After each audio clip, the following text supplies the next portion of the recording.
أعوذ بالله من الشيطان الرجيم.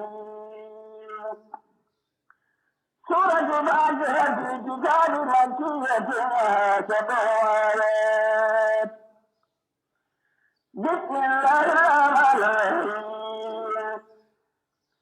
الحمد لله رب العالمين الرحمن الرحيم مالك يوم الدين